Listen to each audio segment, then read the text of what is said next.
magluto guys ng tortang corned beef and itong ating carrots. Yan.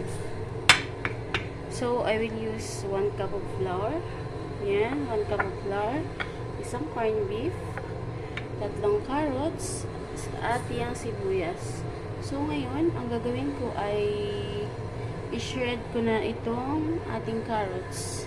Kasi i-shred ko siya muna bago ko siya gamitin para magtorta. Kaya guys, yan. Mag-shred na muna ako ng ating carrots. Yan siya.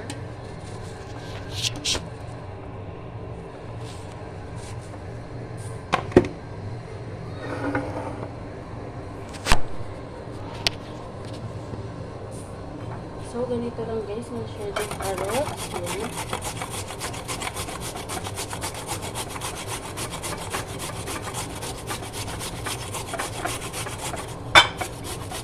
Yan siya.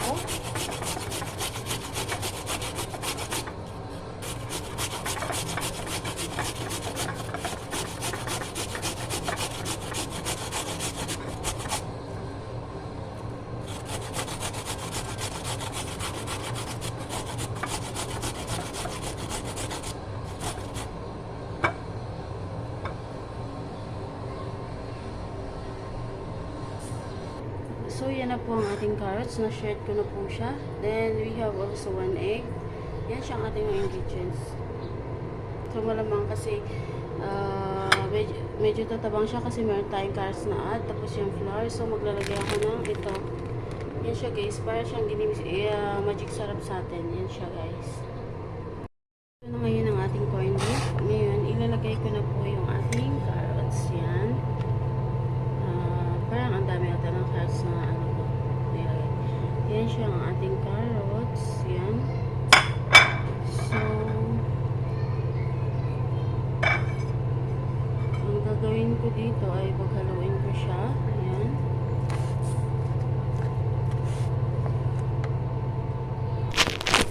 Yan siya guys. Paghaluin ko yung ating shredded carrots tsaka yung ating corned beef. Ayan.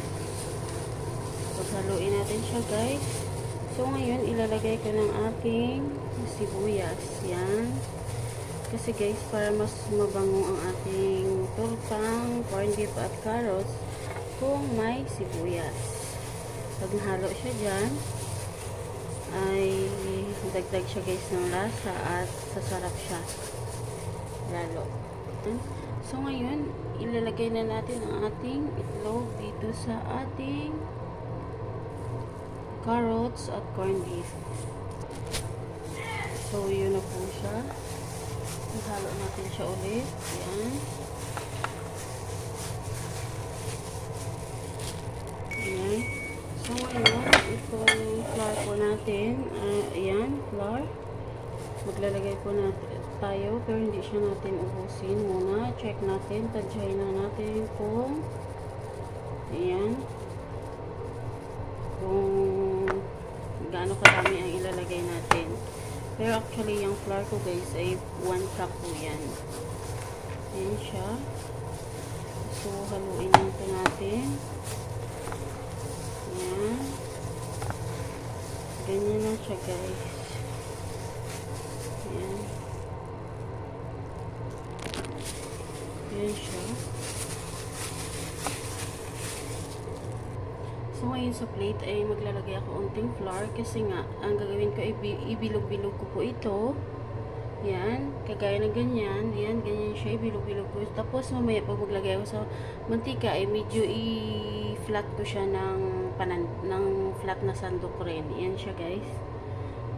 Ituloy ko lang itong ginagawa ko at bilog-bilogin siya. Yan. Ganyan lang. So, ganyan ko siya ginawa guys. Pwede rin siya sandukin ng kutsara at ilalagay sa kawali. Yan lang. Ganyan siya. So, ngayon, ang gagawin po natin ay magsisimula na po ako mag-fry. So, tapos, ang ginawa ko ay ano lang ako, nilagyan ko lang ng tigo-unti nito sa ibabaw para mas malasa siya. Kasi nga, ang corned beef, malasa na siya, pero naglagay lang ako unting ganyan yan sa kada ibabaw nito. Yan siya guys, tapos yan ay isusunod ko na rin yan siya. So magpa-fry muna tayo ngayon guys. Yan, naglalagay ako ng amount of dami-damihan natin ang mantika para hindi siya dumikit. Yan siya. Yan, ganyan lang siya guys. So start na po tayo sa ating pagluluto. Simulan na natin kasi medyo mainit na yung ating apoy. Yan.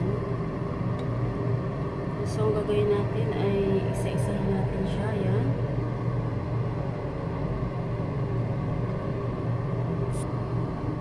Yan. Tapos, medyo i-flat natin siya ng sandok.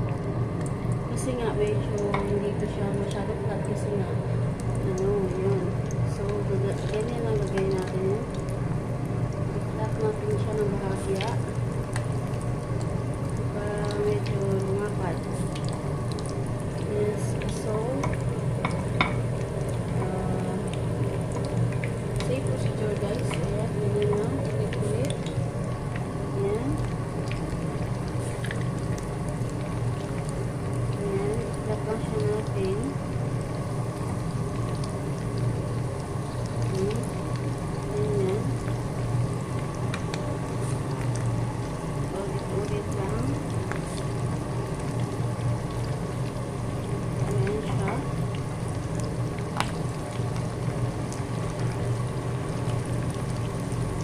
Minsan kasi kailangan rin natin maiba ng menu. Yung kagaya niyan, di ba, corned beef, mostly ginigisa lang po siya. Lagyan ng sibuyas at bawang, yun. So, ibahin naman natin ulit kaya ihalo sa kung ano-ano, ganyan. So, ibahin naman natin yun ang pagluto ng corned beef para maiba na rin siya. So, sana guys, ay may matutunan kayo sa aking recipe ngayong araw. Mabilis lang po ito gawin.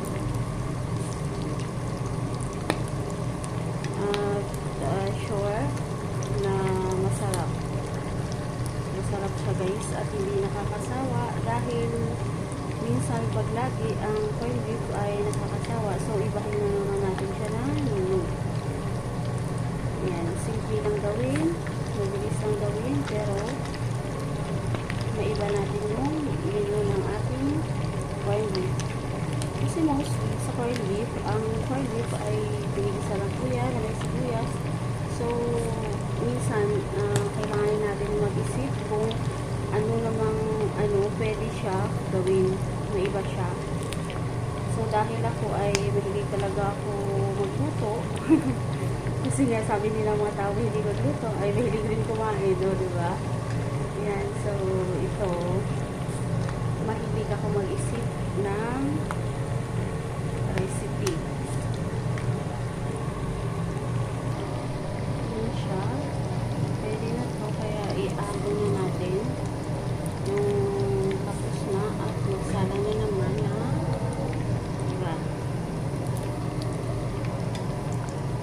So, pansin nyo guys ay brown yung ating niluluto dahil corned beef po ito at saka carrots. Yan. Brown na medyo may orange kasi carrots po ang ating ingredients kaya corned beef. And we add only little ingredients din para magawa ito, yun, like flour. Ito siya guys, yung natapos na natin, yan siya.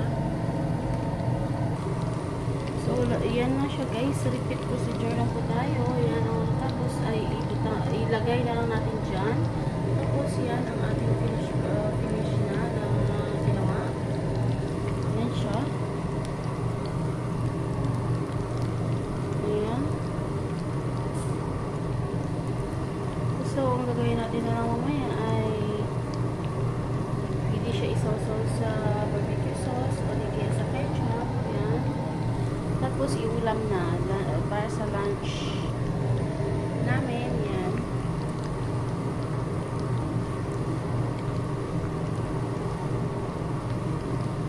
Yan, ganyan lang yan siya guys. Napakasimpleng gawin. Pero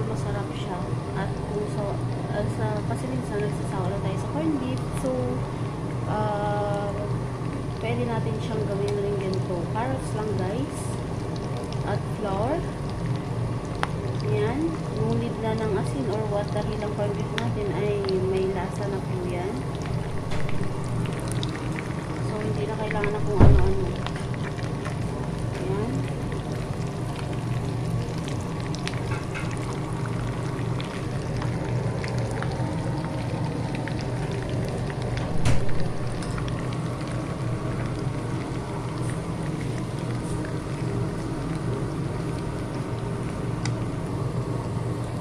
Ito na siya. Huling salang ko na lang ito ng ipa-fry. Huling salang na siya. Ayan.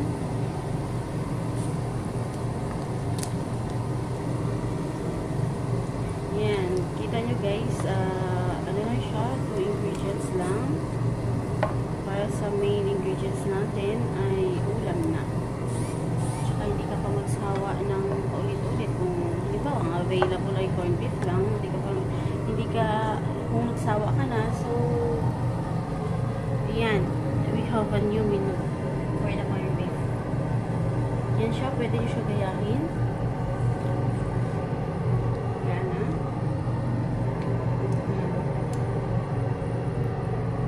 At anyway, sa mga bago sa aking channel, don't forget to subscribe my channel and click the notification bell para updated kayo lagi sa aking mga menus or ibang videos ko rin na ina-upload ko.